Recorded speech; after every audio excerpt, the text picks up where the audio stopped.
to my Bible at the Beach series. If you haven't tuned in before, I'm Katrina Julia. I'm a multi passionate athlete, traveler, creator, and CEO of Create It, where we help creators and CEOs who crave creating community and cash create it like a boss.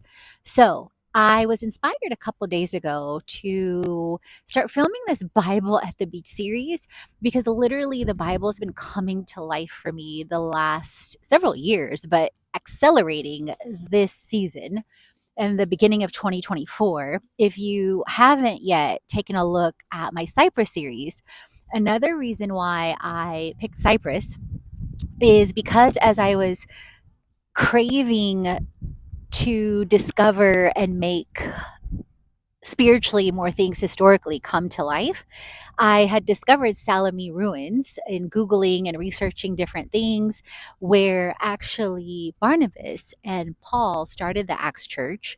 Then my mom and I also visited Lazarus Church in Larnaca, Cyprus, which is built above Lazarus's tomb where Jesus rose him from the dead, literally in a sense prophetizing what was to come in his own life, and the story with Mary and Magda and so on and so forth.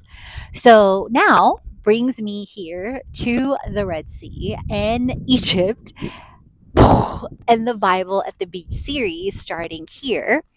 And part of my story with Egypt is actually I came here in grad school after finishing grad school, getting my MBA with my mom, and I had a choice to either come to Egypt for 2 weeks or go to partially to Spain and partially to Egypt, and that's what I chose. And part of my story with Egypt, even in high school, where I was in a sense double dutching with faith or in and out and still shifting now from fear to faith, I had this fascination even then with Egypt and Egyptology and the pyramids and just the archaeology, just so many different things with Egypt and its culture.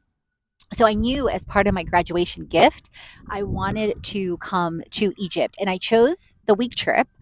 And at the time, the our trip was initially going to include the Nile, Hurghada, which is where I am now, and it was going to include Cairo. Unfortunately, during the time, our trip ended up not including Cairo and the pyramids because of a tourist scare. I don't scare easily. And in case you didn't know that yet about me, at Limitless Global Girl, if you're tuning in on YouTube, I mean, come on, and so many other things and reasons. But in any event, I promised myself back then I would come back. I never imagined it would be for a month in Egypt.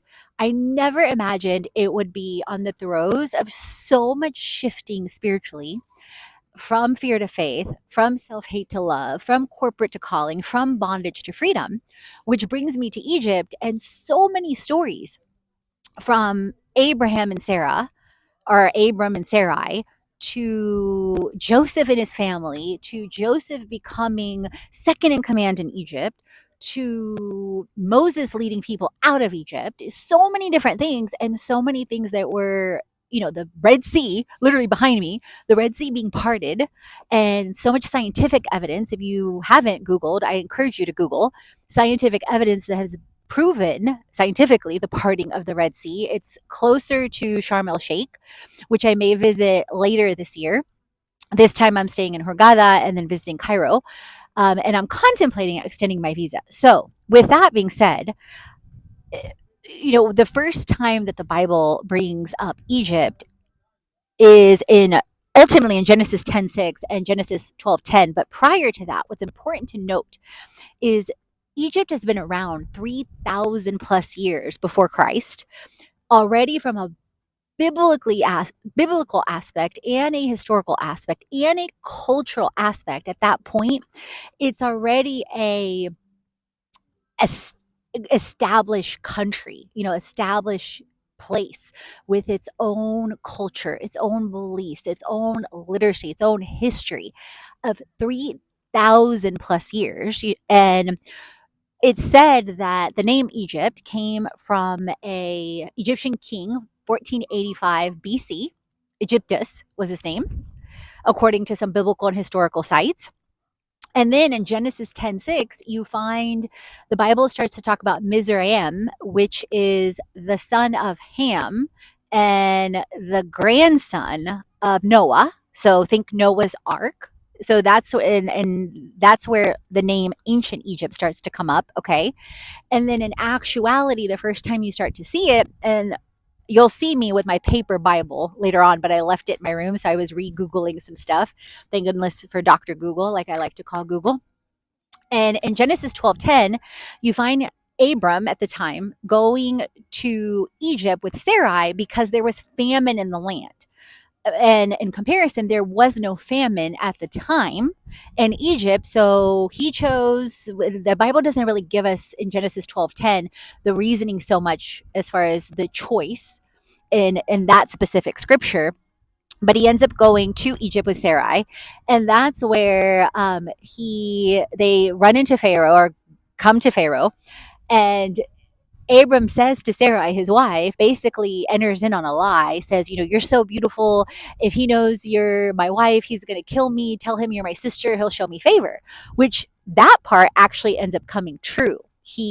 Pharaoh sees her, immediately is taken by her beauty and how beautiful she is, takes her as his wife, shows favor on Abram. However, then all these plagues and disasters start to happen to Pharaoh, and somehow or another, the Bible doesn't tell us specifically if you read the scripture of Genesis 12, but somehow or another, Pharaoh discovers spiritually, divinely, etc., and comes to Abram at the time, he's not yet Abraham, and tells him, why didn't you tell me she was your wife? Like, go, take your stuff and go, because you've brought this curse, these, disasters on my land.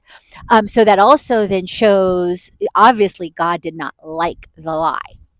So let me know if you've traveled to Egypt. Let me know if you're thinking about traveling to Egypt and or Cyprus, like I just talked about.